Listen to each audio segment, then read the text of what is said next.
자, 그 다음 186페이지에 양가로 4번 제목은 우선 변제권의 행사라고 되어 있습니다. 자, 그럴 때 집행 개시 요건의 완화라고 되어 있습니다. 이것도 아주 많이 출제가 됩니다. 일단 읽어보겠습니다.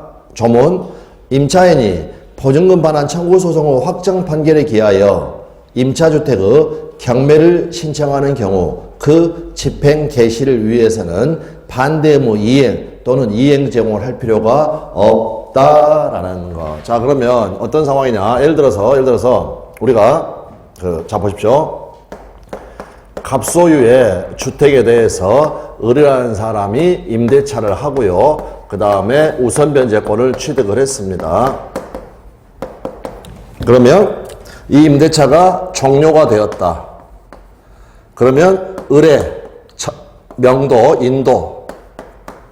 인도하고 갑의 보증금 반환, 이거는 동시이행 관계에 있습니다.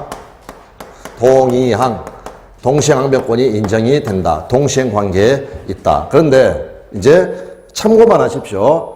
우리 민사집행법의 대원칙이 뭐냐면 동시행 관계에 있는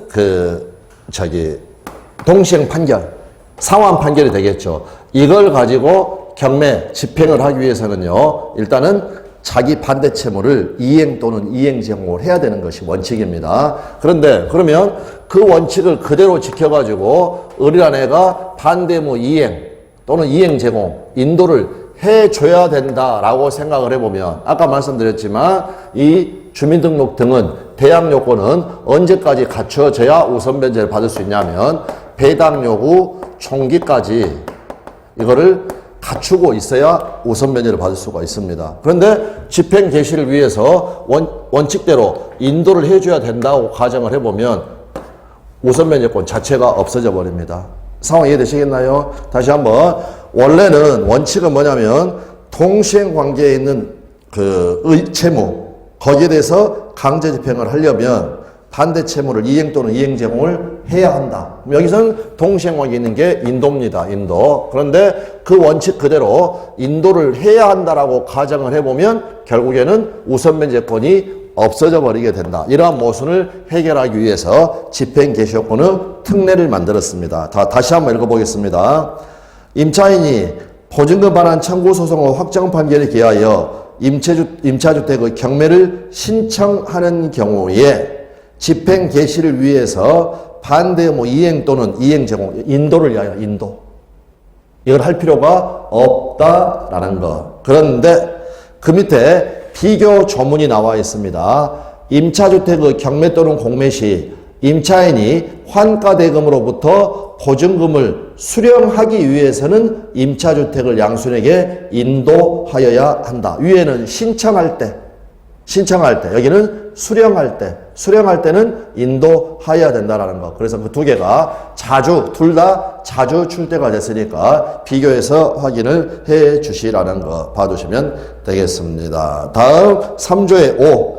경매에 의한 임차권의 소멸. 임차권은 임차주택에 대하여 민사집행법에 따른 경매가 행하여진 경우에는 그 임차주택의 경락에 따라 소멸한다. 다만 보증금이 모두 변제되지 않은, 여기가 핵심이죠. 대항력 있는 임차권은 소멸한다, 안 한다? 소멸하지 않는다. 가령 최선순위 저당권보다 위에 있는 임차권 같은 거 생각해 보면 됩니다. 이거는 소멸한다, 안 한다? 소멸하지 않는다라는 거. 네, 그대로 봐두시면 되겠습니다. 넘어가셔가지고요. 양가로 5번에 보시면 소액 보증금의 우선 변제 나와 있습니다. 8조 보증금 중 일정액의 보호. 임차인은 보증금 중 일정액을 다른 담보물권자보다 우선하여 변제받을 권리가 있다. 이 경우 임차인은 주택에 대한 경매 신청의 등기 전에 제3조 제1항의 요건을 갖추어야 한다. 3조 제1항의 요건이 뭐냐? 대항력입니다. 인도와 주민등록. 그 내용은 밑에도 다시 나오니까 확인을 하도록 하겠습니다. 자, 그 다음에 밑에 보시면 어떻게 제목이 되어 있냐면 보호, 한 사례, 그 다음에 보호하지 않은 사례 나와 있습니다. 그런데 그 사례들을 보면은요, 3대 3입니다. 숫자가. 3대 3. 이렇게 봐두시면 되겠습니다. 그래서 읽어보기 전에 먼저 말씀을 드리면, 보한 사례로서는요, 주택으로 용도 변경 후에 임차한 경우가 있습니다. 용도 변경 후에 임차인. 내용을 좀 이따 읽어보도록 하고요. 그 다음에 감액. 그 다음에 미등기 주택. 이건 아까 했던 겁니다. 아까 주택이 미등기인 경우에도 대지의 매각대금에서 우선 면제 받을 수 있다고 그랬죠. 네, 그 판례 사안을 이야기를 하는 겁니다. 그 다음 보호하지 않은 사례는요, 가장임대차.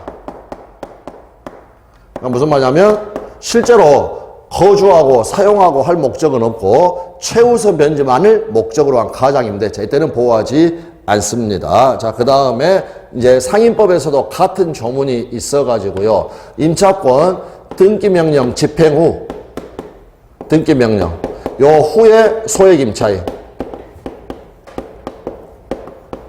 이렇게 되어 있고, 근데 비교 판례로서요, 여기는 미등기인 채라도 주택이 존재한 사례인데, 나대지 사례, 나대지란 말은 주택이 지금 없었다는 겁니다. 없었다라는 거. 자, 이렇게 해서 3대 3으로 먼저 머릿속에 생각을 해 두시고, 첫 번째, 용도 변경 후 임차. 근저당권이 설정된 사무실용 건물이 주거용 건물로 용도 변경된 후 이를 임차한 소액 임차인. 그럼 이 사람은 상가 임차인이 아니라 주택 임차인 맞죠? 임대차 계약 체결할 때는 주택으로 변경되어 있었으니까.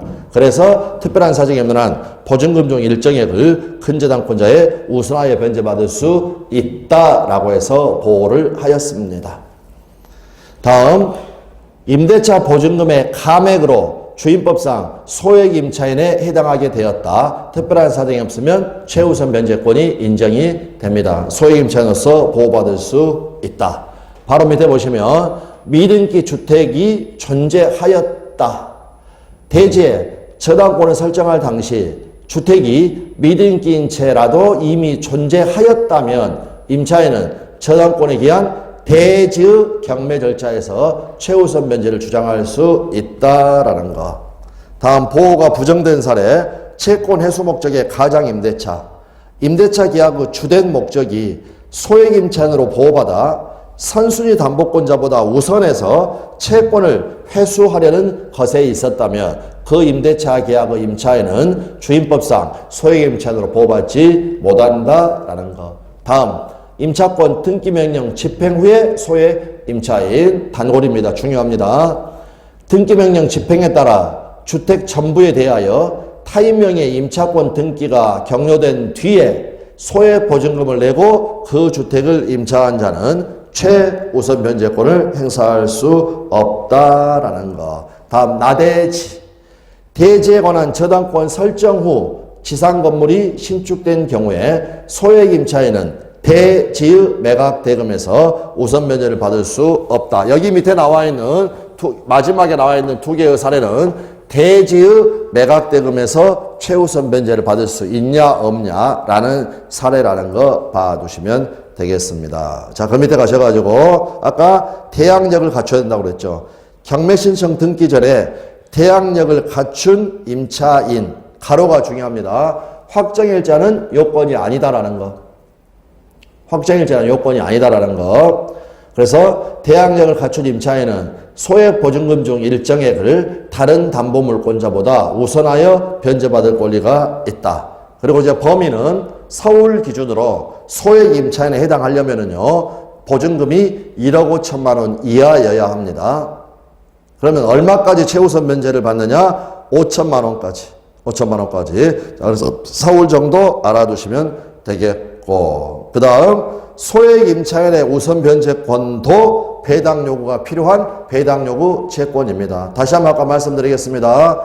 저당권 같은 경우에는 원본이 등기가 되어 있기 때문에 경매법원에서 판사가 다 알아서 할 수가 있습니다. 그러나 얘들은 등기가 안 되어 있습니다. 등기가. 그러니까 알 수가 없습니다. 판사가. 그러니까 판사님 나 배당해 주세요 라고 요구를 하여야 한다라는 거. 네, 그렇게 봐두시면 되겠습니다. 따라서 자, 아까 우리가 대통령 선거권은 있지만 밤 8시에 가가지고 나 선거하겠다라는 걸 할 수 없다고 그랬죠. 절차를 지켜야 되니까. 따라서 자, 그 밑에 판례 소액 임차인이 배당 요구를 해야 되는데 배당 요구를 하지 않으면 배당에서 제외되게 됩니다. 그 경우 후순위 채권자를 상대로 부당이득 반환을 청구할 수 없다라는 거. 절차를 안 지켰으니까. 네, 그렇게 봐두시면 되겠습니다. 다음 우측에 가시게 되면 임차권 등기 명령제. 자, 이거 봐보십시오. 아까 여기 인도나 주민등록 대항력이 배당 요구 종기까지 존속하고 있어야 됩니다. 임대차가 다 끝났습니다. 임대차가 다 끝나서 보증금 받고 나가려고 지금 다른 쪽에 주택 임대차 계약까지 다 체결해놨다라고 생각을 해 보십시오. 이쪽으로 이사를 가게 돼버리면 결국에는 우선변제권이 다 없어져 버립니다. 그러니까 우선변제권을 유지하면서 이사 갈 수 있도록 하는 제도가 바로 임차권 등기 명령 제도가 됩니다. 자, 신청 절차. 임대차가 끝난 후, 여기 자주 물어봅니다. 임대차 존속 중에 임차권 등기 명령 신청하는 거 아닙니다. 임대차가 끝난 후 보증금을 반환받지 못한 임차인은 임차주택의 소재지를 관할하는 법원에 임차권 등기 명령을 신청할 수 있다. 전부 다 기출 지문들입니다. 다음, 임차권 등기 명령 신청을 했는데 법원에서 기각을 하였다. 그러면 한 번 더 다툴 수 있도록 규정하고 있습니다. 임차인은 항고할 수 있다. 다음, 임차인은 임차권 등기 명령 신청 및 그에 따른 임차권 등기와 관련하여 소요된 비용을 임대인에게 청구할 수 있다. 상인법에도 마찬가지 조문이 있고요. 정답 지문으로 출제되었으니까 확인을 해 두시면 되겠습니다. 다음에 효력 보시면 임차인은 임차권 등기 명령의 집행에 따른 임차권 등기를 마치면 대항력과 우선변제권을 취득한다. 가로 또는 기존에 대항력이 있었던 사람은 그대로 유지가 됩니다. 무슨 말인지 아시겠죠? 아직 이런 걸 안 갖춘 사람은 임차권 등기 명령에 의해서 취득을 하는 거고 이미 갖췄던 사람은 유지가 되는 거고 네, 그 내용을 확인하시면 되겠습니다. 따라서 이사 갈 수 있습니다. 바로 그 다음 질문. 임차권 등기 이후에는 대항력권을 상실하더라도, 즉 이사를 가더라도 이미 취득한 대항력이나 우선변제권을 상실하지 않는다라는 거 봐두시면 되겠습니다. 다음 지문 봐보십시오. 기출 정답 지문입니다. 경매 개시결정 등기 전에 임차권 등기 명령에 의하여 임차권 등기를 한 임차인은 별도로 배당 요구를 하지 않아도 당연히 배당받을 채권자에 속한다. 이해되셨나요? 여기는 등기가 됐으니까. 이제는 등기가 됐으니까. 그래서 구별해 주시면 된다는 겁니다. 구별해 주시면 된다. 자, 이렇게 되어 있고요. 그 다음에 여기 조문 다시 한번 확인합니다. 중요한 조문이니까. 다음 지문. 임차권 등기 명령 집행에 따른 임차권 등기가 끝난 주택을 그 이후에 임차한 임차인은 최우선 변제, 즉 소액 보증금, 최우선 변제를 받을 권리가 없다라는 거. 다음에 지문 하나 나와 있는 마지막 나머지 지문, 시험에 엄청나게 많이 나온 지문입니다. 많이 나온 지문. 다시 한번 그림을 그려보면, 자, 임대차 해가지고 대항력권 등을 갖췄습니다.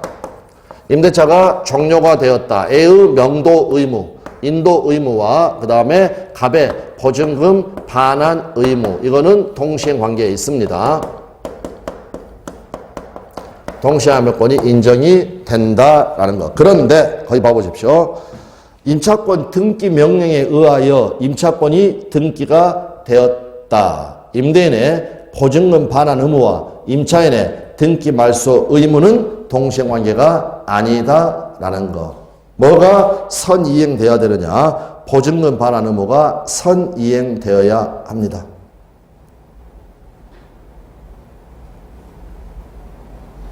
자, 그러면 이거는 뭐하고 같은 취지라면 저희가 동시행관계의 인정사례, 부정사례 요 박스는 다음 순환에 공부하도록 하였는데 한 가지만 꼭 알고 있어야 하는 게 뭐였냐면 이거 기억나시나요? 빚 갚는 건 언제나 선이행이지 동시행관계가 아니라고 그랬죠. 이 상황이 지금 똑같습니다.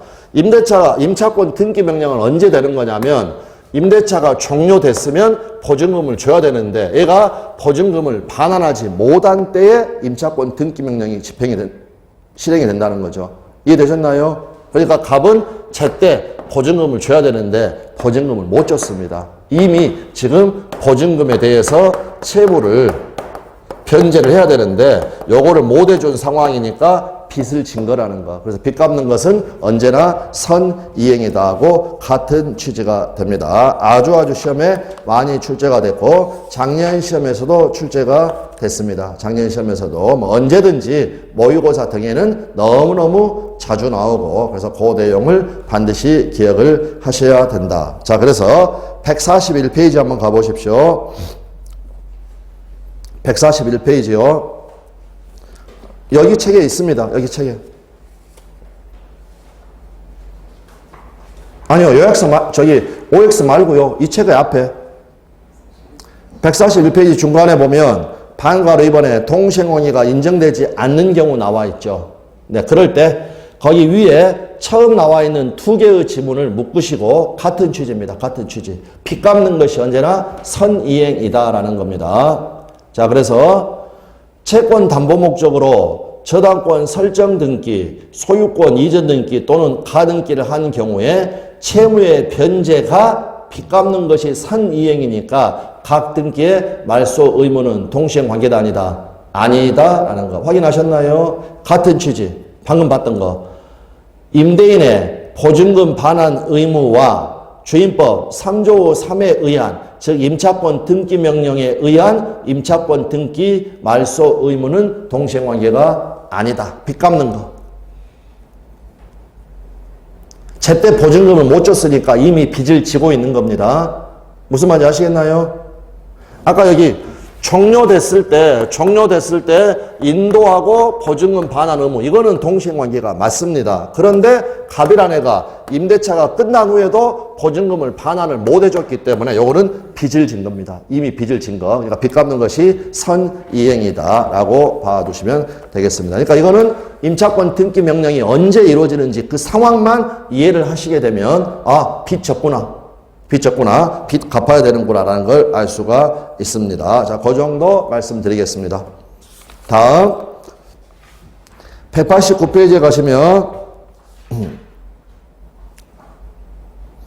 기타 해가지고 존속기간이 나와 있습니다. 뭐 시험에 아주 자주 나오죠. 제4조 임대차 기간 등이랑 기간을 정하지 아니하거나 2년 미만으로 정한 임대차는 그 기간을 2년으로 본다. 그래서 만약 주택임대차 기간을 1년으로 정했다. 그러면 2년으로 간주가 됩니다. 단서 중요합니다. 다만 임차인은 2년 미만으로 정한 기간이 유효함을 주장할 수 있다. 그런데 가로에서 보시는 것처럼 임대인은 주장할 수 없습니다. 한번 정리를 해보면 만약 임대인 갑하고 그 다음에 임차인 을하고 갑소의 주택에 대해서 주택 임대차 계약을 체결하면서 기간을 1년으로 정했다. 그러면 임차인의 입장에서는 두 가지를 선택할 수 있습니다.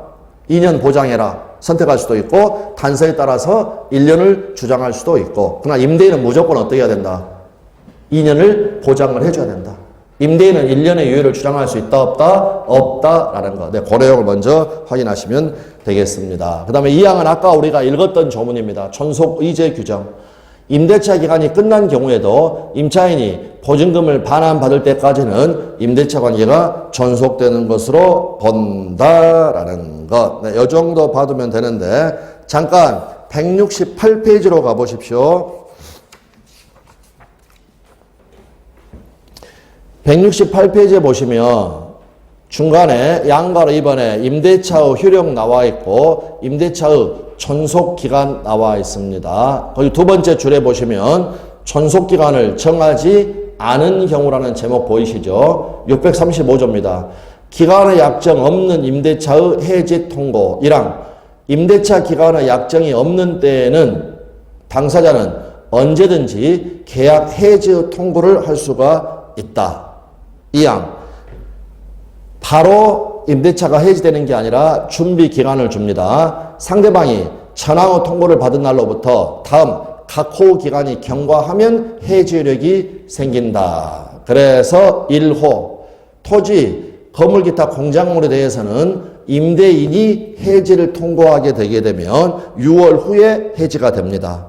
임차인 쪽에서 해지를 통고한 경우에는요, 1월 후에 해지가 됩니다. 다음에 동산에 대해서는 누가 하든지 간에 5일의 준비기간을 주고 임대차는 끝나게 됩니다. 그 말은 무슨 말이냐? 지금 방금 우리가 읽었던 거 635조는 주택임대차나 상가임대차가 아니라 일반 임대차입니다. 일반 임대차. 일반 임대차. 일반 임대차의 대표적인 게 토지 임대차가 되겠죠. 토지 임대차 계약을 체결하면서 기간을 정하지 않았다. 그러면 어떻게 된다? 다시 한번 방금 조문에 되어 있지 않았습니까? 언제든지 뭐 할 수 있다? 해지 통고를 할 수가 있다라는 거. 근데 이거는 민법이고 특별법, 주임법, 상임법. 얘들에서는 기간을 정하지 않았다. 그럼 어떻게 된다? 각각 2년, 1년으로 본다라는 거. 무슨 말씀인지 아시겠습니까?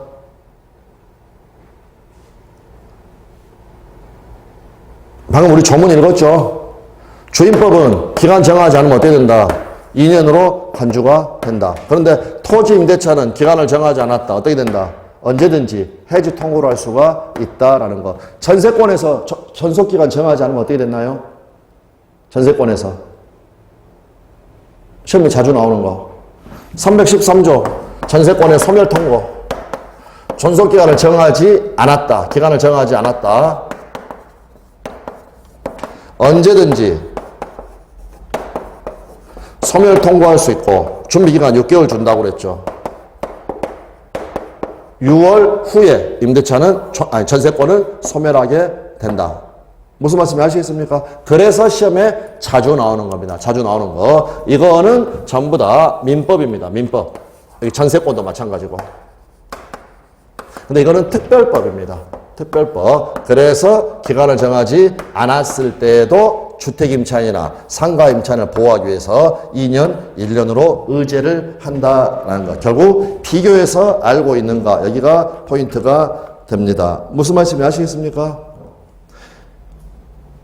무슨 말씀인지 아시겠죠? 비교해서 정리하는 거. 네, 이게 포인트다. 네, 그렇게 말씀을 드리겠습니다. 자, 그 정도 됐습니다. 자, 주임법은 일단 이 정도 봐두시면 됩니다. 주임법은. 나머지는 나중에 보셔도 되고요. 자, 193페이지까지 가십시오.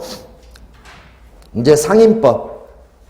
상임법은 많은 부분이 주택임대차하고 겹칩니다. 예를 들면 집행 개시효권의 특례라든지 임차권 등기 명령제라든지 이런 부분들이 다 겹치니까 서로 반복해서 학습하시면 되겠습니다. 193페이지 상임법의 목적 1조. 이 법은 상가건물 임대차에 관하여 민법에 대한 특례를 규정을 해서 국민 경제생활의 안정을 보장함을 목적으로 한다. 그러므로 여기 민법에 대한 특례 대표적인 거. 기간을 정하지 않았다. 그럼 존속기간은 1년으로 본다라는 것. 이런 것들을 규정을 하고 있다라는 겁니다. 15조 강행규정. 이 법의 규정에 위반된 약정으로서 임차인에게 불리하면 무효입니다. 그 다음에 제2절 적용범위 나와 있고요. 제2조 적용범위 작은 동그라미 1번. 이 법은 상가 건물. 그런데 가로에 보면 사업자 등록 후 대상에 되는 건물이라고 되어 있습니다. 요거 기출이니까 반드시 확인하시고. 그래서 상가 건물의 임대차 가로에 보시면 임대차 목적물의 주된 부분을 영업용으로 사용하는 경우를 포함한다. 여기에 대하여 적용한다. 그러니까 결국 사업자 등록이 대상에 되는 건물 여기에 적용이 된다라는 거 봐두시면 되겠습니다. 다만 바로 밑에 대통령령으로 정하는 보증금액을 초과하는 임대차에 대해서는 상인법은 적용되지 않습니다. 그래서 이거는 서울 기준으로는 9억 초과한 경우입니다. 9억을 넘는 경우 이렇게 봐두시면 됩니다. 주임법은요. 주임법은 보증금이 10억이 됐든 그 다음에 아파트 보증금 비싸죠. 아주 고급 아파트 경우는 보증금이 30억, 40억 갈 수도 있습니다. 그 경우에도 다 적용이 됩니다. 그런데 상인법은 원래 출발이 영세 상인을 보호하기 위해서 출발했기 때문에 보증금이 서울 기준으로 9억을 초과하는 경우에는 상인법이 적용이 된다, 안 된다? 안 된다라는 거, 네, 그거를 봐두시면 되겠습니다. 일단 이 조문은 그 정도까지 봐두시면 됩니다. 이제 아래로 내려오셔가지고 적용 5라고 적어져 있는 거, 주임법은 원칙적으로 법인에는 적용 안 됩니다. 그러나 상인법은 법인에도 적용이 돼야 되겠죠. 주임법과의 차이고, 다음 주임법과 마찬가지로 미등기 전세, 채권적 전세에도 적용이 됩니다. 다음이 판례입니다. 상가 건물이라는 것은 그 건물에서 영업 활동이 이루어져야 됩니다. 자, 그런데 임차인이 임차 목적물에서 만약 사실행위만 했다면 상인법이 적용되지 않습니다. 그런데 사실행위만 한 게 아니라 사실행위와 더불어 영리를 목적으로 하는 활동이 이루어지는 공장으로 사용을 하였다. 그럼 여기서 영업활동이 이루어졌다는 거죠. 네, 그러니까 이 경우는 상인법이 적용이 된다라는 게 판례가 되겠습니다. 다음 밑에 적용 X. 사업자 등록호 대상이 되는 건물에 되니까 되지 않는 건물의 경우에는 상인법은 적용되지 않습니다. 그 다음 아까 주임법에서도 말씀을 드렸지만 일시 사용을 위한 임대차가 명백한 경우에는 주임법이나 상인법 적용되지 않습니다. 적용되지 않습니다. 자, 그리고 이제 우측에 가시면 양가로 2번에 대통령령으로 정하는 보증금액을 초과하는 임대차, 거기 아까 상인법 적용 안 된다고 그랬죠. 그런데 예외적으로 또 적용이 되는 게 있습니다. 예외적으로. 그런데 요 부분은 이제 올해 같은 경우에는요, 지금은 안 합니다. 안 하는 이유는 뭐냐면, 원래 이 부분이 막 엄청나게 중요하고 그런 부분은 아닌데, 33회, 32회에서 연속으로 이걸 물어봤습니다. 작년 시험, 재작년 시험에서 연속으로 물어봤다. 3년 동안 이걸 계속 단독 문제로 물어볼 건 아니다. 그러니까 올해 같은 경우에는 지금은 일단 서울 기준으로 9억을 초과하게 되면 상인법은 적용되지 않는다라는 것 정도만 해두고 나중에 이거 두 문자로 암기법까지 다 있습니다. 그러니까 그거는 나중에 보셔도 된다라는 것. 다만 그 원칙에서 하나만 확인하겠습니다. 서울에 있는 상가 건물을 보증금 7억, 월세 250만 원에 임차하였다. 그러면 이거는 월세, 보증금이 7억이고 월세가 250이 있기 때문에 7억짜리가 아닙니다. 그러니까 환산을 해야 합니다. 환산을. 그럼 어떻게 하느냐? 250만 원에다가 100을 곱합니다. 그러면 2억 5천. 그리고 7억까지 더합니다. 이거는 9억 5천짜리입니다. 한 번만 해보면 상관없습니다. 되셨나요? 보증금 250만 원에다 100을 곱한다. 그럼 2억 5천. 그거하고 7억하고 더한다. 이거는 보증금 9억 5천짜리입니다. 그걸 환산 보증금이라고 하죠. 환산 보증금. 그래서 이거는 환산 보증금. 환산을 해보면 9억 5천짜리. 9억을 초과하니까 상인법이 적용된다, 안 된다? 안 된다라는 거. 네, 그 정도만 봐두시면 되겠습니다. 그래서 말씀드린 것처럼 이 부분은 다음 순환에 해도 충분합니다. 올해는. 넘어가셔가지고 195페이지에 가시면 대항력 나와 있습니다.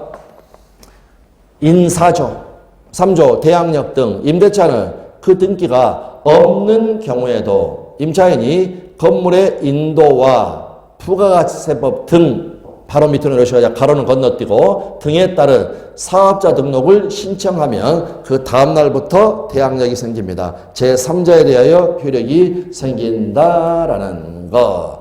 자, 의 관련해가지고요. 임차인이, 방금 읽었던 거 다시 한번. 임차인이 상하금으로 인도받고 부가가치세법 등에 의한 사업자 등록을 신청하면 그 다음 날부터 대항력이 생깁니다. 그런데 우리 예전 시험에서는 사업자 등록증이 교부된 다음 날, 법에 이렇게 안 적어져 있죠? 신청한 다음 날입니다. 사업자 등록 신청한 다음 날. 네, 그거 하나 확인하시면 되겠습니다. 그 밑에 대항력의 발생 요건은 인사죠. 그렇지. 계약서상의 확정일자는 대항력의 발생 요건이 아니다. 우선 변제적 효력의 발생 요건이죠. 확정일자는 인주확, 인사확 생각하시면 된다라는 것. 그 다음 존속 요건이기도 합니다. 사업자 등록은 대항력 또는 우선 변제권의 발생, 즉 취득 요건일 뿐만이 아니라 존속 요건이기도 하므로 아까 필수 암기 사안이라고 그랬죠. 배당 요구 종기까지 존속하고 있어야 한다. 요거를 상임법에서 여러 번 물어봤습니다. 다음 판례. 존속 요건인데 가령 폐업을 해버렸다. 상하 건물의 인도와 사업자 등록 후 요건을 구비한 임차인이 폐업 신고를 하였다. 그러면 이걸로 대항력은 상실됩니다. 그런데 폐업 신고를 했다가 나중에 다시 같은 상호 및 등록번호로 사업자 등록을 하였다. 아까 폐업 신고했을 때 이미 대항력은 상실됐습니다. 따라서 처음의 대항력이 그대로 유지될 수는 없다. 그런데 가로에서 보시는 것처럼 새로운 대항력이 인정될 수는 있습니다. 그래서 이게 단골 판례니까 확인을 해 두시면 되겠습니다. 자, 그 정도 봐두시면 되겠고, 그 다음에 일부인 배차 건너뛰고 전대차, 아까 주임법하고 똑같습니다. 대항력 있는 임차인이 적법하게 상하 건물을 전대하여 전차인이 이를 직접 점유하면서 전차인 명의로 사업자 등록을 하였다면 임차인의 대항력이 유지가 된다라는 거 봐주시면 되겠고, 그 다음에 대항력의 내용 아까 주임법에서 다 했습니다. 임차 건물의 양수인은 임대인지를 승계한 것으로 봅니다. 아까 주임법과 마찬가지로 연체 차임은 이전된다 안 된다? 안 된다라는 거 확인하시면 되겠습니다. 그래서 문장으로 확인하시면 임차 건물의 소유권이 이전되기 전에 이미 발생한 연체 차임은 특별한 사정이 없는 한 양수인에게 이전되지 않고 임대인만이 임차인에게 청구할 수 있다. 그 임대인이 누구냐? 아까 양도했던 사람 이렇게 봐두시면 되겠습니다. 다음 존속 의제 규정 주임법하고 똑같죠. 임대차 관계가 종료한 경우에도 임차인이 보증금을 돌려받을 때까지는 임대차 관계는 존속한 것으로 본다라는 거. 자, 우측으로 가셔가지고 보증금의 우선 변제권 나와 있습니다. 5조 보증금의 해수, 인사확. 3조 1항의 대항요건을 갖추고 관할 세무서장으로부터 임대차 계약서상의 확정일자를 받은 임차인은 민사집행법에 따른 경매 또는 국세징수법에 따른 공매 시 임차 건물 역시 대지를 포함하죠. 그 환가 대금에서 후순위 권리자나 그 밖의 채권자보다 우선하여 보증금을 변제받을 권리가 있다라는 거 봐두시면 되겠습니다. 요건과 내용 나와 있고요.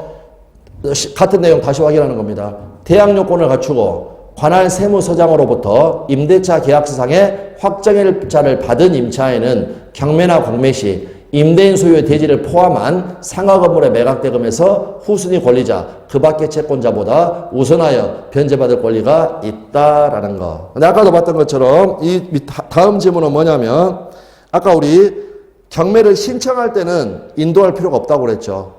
보증금을 수령하기 위해서는 인도해 주라고 그랬죠. 똑같은 지문입니다. 임차인은 임차 건물을 양수인에게 인도하지 않으면 우선 변제에 따른 보증금을 받을 수 없다라는 거. 보증금을 수령하기 위해서는 인도하여야 한다라는 거. 그 밑에 승계는 아직 미출이니까 넘어가셔도 되겠습니다. 방가로 2번 우선 변제권의 행사. 이거는 주임법하고 똑같으니까 제목만 읽겠습니다. 집행 개시효권의 완화, 아주 자주 나오고 경매에 의하면 임차권의 소멸, 물론 대항력 있는 임차권은 소멸하지 않는다라는 거. 다음 양가로 2번 최우선 변제, 소액보증금의 우선 변제 나와 있고요. 의, 건물에 대한 경매 시청의 등기 전에 대항 요건을 갖춘 경우에는 임차인은 보증금 중 일정액을 다른 담보물권자보다 우선하여 변제받을 권리가 있다. 확정일자는 요건이다, 아니다? 아니다.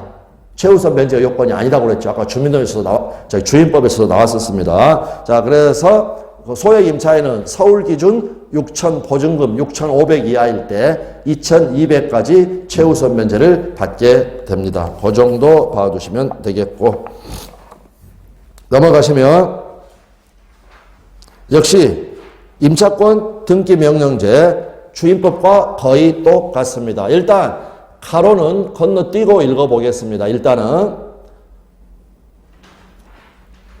임대차가 종료된 후 보증금을 반환받지 못한 임차인은 임차 건물의 소재지를 관할하는 지방 법원에 임차권 등기 명령을 신청할 수 있다. 그런데 아까도 말씀드렸지만 끝난 후입니다. 끝난 후. 그런데 우리 시험에서는 종료되기 전이라도 임차권 등기 명령을 신청할 수 있다 해서 틀린 지문으로 반복 출제가 됐고요. 다음에 보증금을 반환받지 못한 임차인은 자 가로에 보시면 임대인의 주소지라고 되어 있죠. 그러니까 임대인이 저기 임차해주고 그 다음에 건물 소재지하고 임대인의 주소지가 다를 수가 있겠죠. 그러면 그때는 어디로 가야 된다? 임차 건물 소재지를 관할하는 법원. 근데 여기를 우리 시험에서는 임대인의 주소지를 관할하는 법원 이렇게 출제를 했다는 겁니다. 임대인이 지금 미국 가 있다라고 생각을 해보시면 미국 가서 재판해야 된다는 황당한 결론이 나오게 됩니다. 그 다음에 자 법원에 임차권 등기 명령을 신청을 하는 건데 우리 시험에서는요 또 가로에서 보시는 것처럼 관할 세무서에 임차권 등기 명령을 신청할 수 있다라고 해서 틀린 지문으로 출제가 되었습니다. 등기는 어디로 가야 되겠습니까? 법원으로. 아까 세무서에는 뭐하러 가는 겁니까? 확정일자 받을 때. 확정일자 받을 때 세무서로 가는 거고 관할 세무서에 확정일자 등기 이거는 당연히 법원으로 간다라는 거. 그래서 제가 가로에다 쳐놓은 그 부분이 다 틀린 지문으로 정답 지문으로 나왔으니까 거기하고 비교하면서 확인을 해 두시면 되겠습니다. 그 다음에 그 밑에는요 주임법하고 내용이 똑같으니까 여러분 읽어서 확인을 하십시오. 자, 그 다음 존속기간 나와 있습니다. 최단 기간이 제한이 됩니다. 기간을 정함이 없거나 기간을 1년 미만으로 정한 임대차는 가령 기간을 정하지 않았거나 기간을 6개월로 정한 임대차는 그 기간을 1년으로 본다. 다만 임차인은 6개월이 유효함을 주장할 수 있다. 임대인은 주장할 수 있다 없다? 없다. 임대인은 1년을 보장을 하여야 합니다. 다음에 존속 의제 규정 나와 있고요. 다음에 양가로 이번에 계약의 갱신 나와 있습니다. 계약갱신 요구의 임대인은 임차인이 임대차 기간이 만료되기 6개월 전부터 1개월 전까지 사이에 계약갱신을 요구할 경우에 정당한 사유 없이 거절하지 못합니다. 반대로 밑에 제목처럼 핵심 거절 사유가 있습니다. 그런 두 개가 우리 시험에 아주 많이 출제가 되었습니다. 임차인이 3기의 차임액에 해당하는 금액에 이르도록 차임을 연체한 사실이 있다. 그러면 거절할 수 있습니다. 거절할 수 있다. 그리고 그 다음을 또 더 자주 물어봤습니다. 임차인이 임차 건물의 전부 또는 일부를 고의나 중대한 과실로 파손한 경우. 그래서 거기 고의나 중대한 과실로 파손하였다. 이를 두 문자로 이렇게 하겠습니다. 고중파. 고의나 중대한 과실로 파손을 하여야 한다. 그러므로 시험에서 자주 물어보는 것은 경과실로 파손을 하였다. 이때는 거절할 수 있다 없다? 없다라는 거. 네, 고중파 이렇게 해서 봐두시면 되겠습니다. 그 다음에 범위 중요하죠. 조문 자체로 그냥 시험 문제입니다. 임차인의 계약갱신 요구권은 최초 임대차 기간을 포함해가지고요. 전체 임대차 기간이 10년을 초과하지 않는 범위 내에서만 행사할 수 있다. 10년이라는 숫자도 외워져야 됩니다. 외워줘야 된다. 이것도 이미 시험에서 물어봤기 때문에 효력. 갱신되는 임대차는 전 임대차와 동일한 조건으로 다시 계약된 것으로 본다. 다만 차임과 보증금은 동법 11조에 따른 범위에서 증감할 수 있다라는 거. 네, 그 정도 봐두시면 되겠습니다. 다음 이제 우측으로 가셔가지고 아까 주임법에서는 건너뛰었었는데 묵시적 갱신. 의 한번 보시면 임대인이 임대차 기간이 만료되기 6개월 전부터 1개월 전의 기간 이내에 임차인에게 갱신하지 않겠다. 갱신 거절의 통지 또는 조건 변경의 통지를 하지 아니한 경우에는 그 기간이 만료된 때에 전 임대차와 동일한 조건으로 다시 임대차한 것으로 본다. 다음 중요합니다. 묵시적 갱신에 의한 임대차, 즉 상가 임대차의 존속기간은 1년으로 봅니다. 그런데 해지 통고, 이것도 중요합니다. 임대차 계약이 묵시적으로 갱신된 경우에 방금 봤던 것처럼 존속기간은 1년으로 보는데 임차인 쪽에서는요, 또 언제든지 임대인에게 계약 해지 통고를 할 수 있도록 해줍니다. 묵시적 갱신이 됐어도. 그 다음 준비기간은 줘야 됩니다. 3개월. 임대인이 통고를 받은 날로부터 3개월이 지나면 임대차 관계가 소멸하게 된다라는 것. 이렇게 봐두시면 됩니다. 다시 168페이지로 다시 가십시오. 168페이지 맨 밑에 보시면 묵시의 갱신이 나와 있습니다. 이거는 일반 임대차, 토지 임대차라고 생각하시면 됩니다. 방금 우리가 했던 건 상가 임대차고 639조 묵시의 갱신이랑 임대차 기간이 만료한 후 임차인이 임차물의 사용 수익을 계속하는 경우에 임대인이 상당한 기간 내에 이 일을 하지 아니한 때에는 전 임대차와 동일한 조건으로 다시 임대차한 것으로 본다. 단서 중요합니다. 그러나 당사자는 635조, 아까 위에 있었던 거 635조 규정에 의하여 해지 통고를 할 수가 있다라는 거. 그러면 635조 제목이 뭐냐? 기간의 약정이 없는 임대차의 해지 통고라는 겁니다. 따라서 존속기간은 어떻게 되는 것이다? 약정이 없는 것으로 본다. 됐습니까? 아주 중요합니다. 비교할 줄 아느냐가 중요한 거죠. 다시 한 번만. 그러면 여기 일반 토지 임대차 묵시적 갱신됐다. 존속기간 어떻게 됩니까? 어떻게 됩니까? 정함이 없는 것으로 본다. 옵니까? 있습니까? X. 토지 임대차에는, 죄송합니다. 다시. 자, 묵시적 갱신. 그러면 방금 봤던 것처럼, 지금 전세권, 토지 임대차가 묵시적 갱신이 되었다. 635조 규정에 의하여 해지 있다는 말은 기간은 어떻게 된다? 정함이 없는 것으로 된다라는 거. 그런데 주임법이나 상임법은 묵시적 갱신의 경우에도 기간이 어떻게 된다? 2년, 1년으로 단주가 된다. 되셨나요? 그리고 묵시적 갱신이 됐을 때에도 또 어떻게 할 수 있다? 임차인 쪽에서는 언제든지 해지 통고를 할 수가 있다라는 거. 이렇게 됩니다. 자, 그럼 여기 전세권. 그럼 제가 이거하고 약간 헷갈려 버렸는데 토지 전세권에는 법정 갱신이 없다는 거 생각나시나요? 건물 전세권에만 법정 갱신이 있습니다. 그거 반드시 기억하셔야 됩니다. 자, 건물 전세권이 법정 갱신되었다. 기간은 어떻게 된다? 역시 정함이 없는 것으로 된다. 이거는 특별법이기 때문에 묵시적 갱신의 경우에 2년, 1년으로 보지만 요거 토지 임대차라든지 여기 민법, 이건 전부 다 민법에 나와 있는 거, 특별법이 아니라. 그래서 이거는 정함이 없는 것으로 된다라는 거 반드시 구별해서 기억을 해 두시면 됩니다. 그래서 거기 제일 밑에 보시면 비교해가지고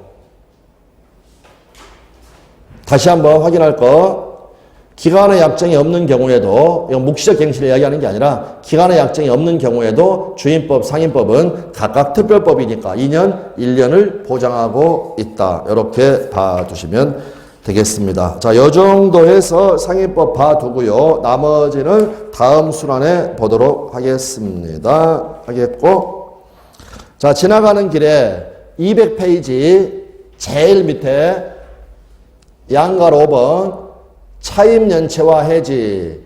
임차인의 차임연체액이 3기의 차임액에 달하는 때에는 임대인은 계약을 해지할 수 있다라는 거. 상가임대차 3기입니다. 3기. 그러나 민법에서는 해지 사유가 2기입니다. 2기.